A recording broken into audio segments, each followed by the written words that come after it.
I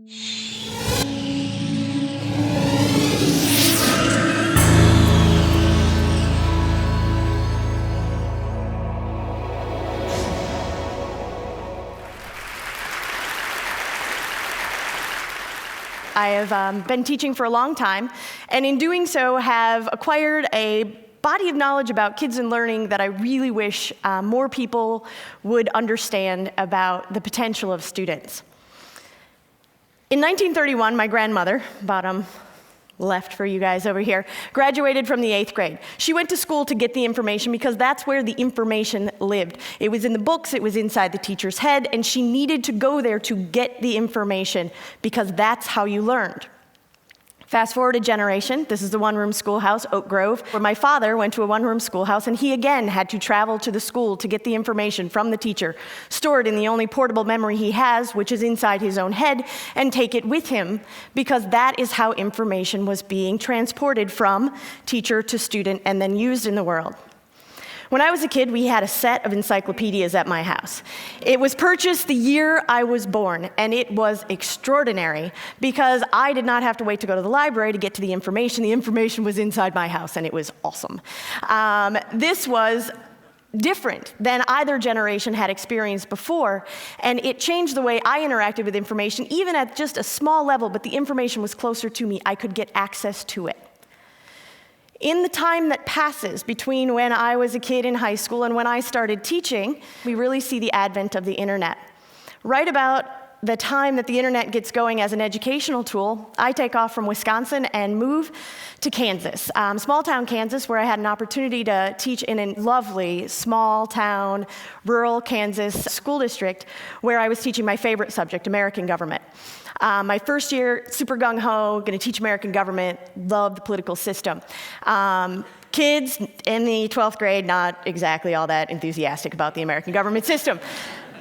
Year 2, learned a few things, had to change my tactic, and I put in front of them an authentic experience that allowed them to learn for themselves. I didn't tell them what to do or how to do it. I posed a problem in front of them, which was to put on an election forum for their own community. They produced flyers, they called offices, they checked schedules, they were meeting with secretaries, they produced an election forum booklet for the entire town to learn more about their candidates. They invited everyone into the school for an evening of conversation about government and politics and, whether or not the streets were done well, and really have this robust experiential learning. The older teachers, more experienced, looked at me and went, "Oh, there she is, that's so cute. She's trying to get that done. She doesn't know what she's in for." But I knew that the kids would show up, and I believed it, and I told them every week what I expected out of them. And that night, all 90 kids, dressed appropriately, doing their job, owning it. I had to just sit and watch. It was theirs. It was experiential. It was authentic. It meant something to them, and they will step up. From Kansas, I moved on to lovely Arizona, where I taught in Flagstaff for a number of years, this time with middle school students. Luckily, I didn't have to teach them American government, could teach the more exciting topic of geography. And again, thrilled to learn. But what was interesting about this position I found myself in Arizona was I had this really extraordinarily eclectic group of kids to work with in a truly public school. And we got to have these moments where we would get these opportunities. And one opportunity was we got to go and meet Paul Rusesabagina, which is the gentleman that the movie Hotel Rwanda is based after. And he was going to speak at the high school next door to us. We could walk there. We didn't even have to pay for the buses. There was no expense cost. Perfect field trip. The problem then becomes, how do you take 7th and 8th graders to a talk about genocide and deal with the subject in a way that is responsible and respectful and they know what to do with it? And so we chose to look at Paul Rusesabagina as an example of a gentleman who singularly used his life to do something positive. I then challenged the kids to identify someone in their own life or in their own story or in their own world that they could identify that had done a similar thing. I asked them to produce a little movie about it. It's the first time we'd done this. Nobody really knew how to make these little movies on the computer. But they were into it. And I asked them to put their own voice over it. It was the most awesome moment of revelation that when you ask kids to use their own voice and ask them to speak for themselves, what they're willing to share. The last question of the assignment is, how do you plan to use your life to positively impact other people? the things that kids will say when you ask them and take the time to listen is extraordinary. Fast forward to Pennsylvania, where I find myself today.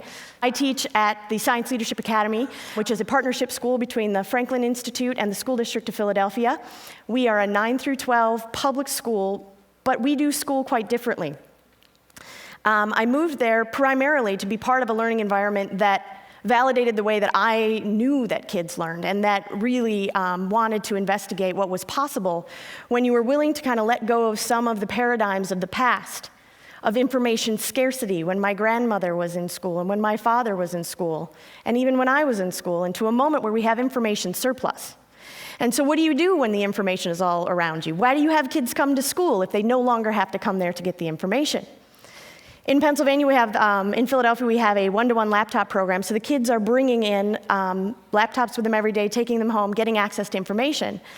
And here's the thing that you need to get comfortable with when you've given the tool to acquire information to students, is that you have to be comfortable with this idea of allowing kids to fail as part of the learning process. We deal right now in the educational landscape with just an infatuation with the culture of one right answer that can be properly bubbled on the average multiple choice test, and I am here to share with you, it is not learning. That is the absolute wrong thing to ask. To tell kids to never be wrong, to ask them to always have the right answer, doesn't allow them to learn. So we did this project, and this is one of the artifacts of the project. I almost never show them off because of the issue of the idea of failure. My students produced these infographics as a result of a unit that we decided to do at the end of the year, responding to the oil spill. I asked them to take the examples that we were seeing of the infographics that existed in a lot of mass media, and take a look at what were the interesting components of it, and produce one for themselves of a different man-made disaster from American history, and they had certain criteria to do it. They were a little uncomfortable with it because we'd never done this before, and they didn't know exactly how to do it. They can talk, they are very smooth, and they can write very, very well, but asking them to communicate ideas in a different way was a little uncomfortable for them. But I gave them the room to just do the thing. Go create, go figure it out. Let's see what we can do. And the student that persistently turns out the best visual product did not disappoint. This was done in like 2 or 3 days. And this is the work of the student that consistently did it. When I sat the students down, I said, who's got the best one? And they immediately went, there it is. Didn't read anything. There it is. And I said, well, what makes it great? And they were like, oh, the design is good, and he's using good color, and there's some, and they went through we processed out loud, and I said, go read it.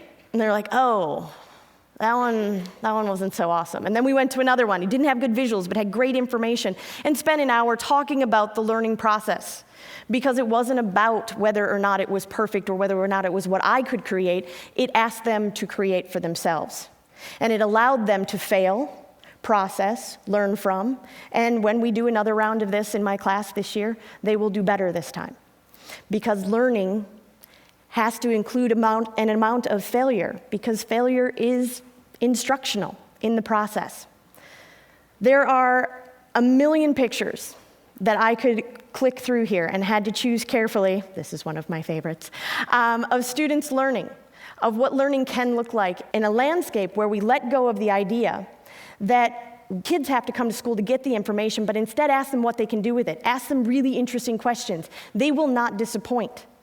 Ask them to go to places, to see things for themselves, to actually experience the learning, to play, to inquire.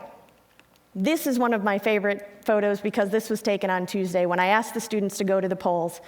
This is Robbie, and this was his first day of voting, and he wanted to share that with everybody and do that. But this is learning too, because we asked them to go out into real spaces. The main point is that if we continue to look at education as if it's about coming to school to get the information and not about experiential learning, empowering student voice, and embracing failure, we're missing the mark. And everything that everybody is talking about today isn't possible if we keep having an educational system that does not value these qualities, because we won't get there with a standardized test, and we won't get there with a culture of one right answer. We know how to do this better, and it's time to do better.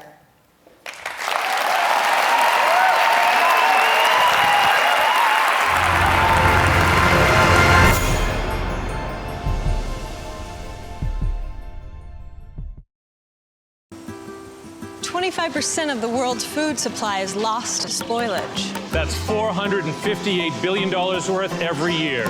On a smarter planet, we're building intelligence into physical things. So we can know how far our foods travel. Monitor temperature all the way to the market. And know it got to the table fresh. It's already happening in places like Canada, Norway, and Vietnam. When we make food smarter, we make it safer. That's what I'm working on. I'm an IBMer. Let's build a smarter planet.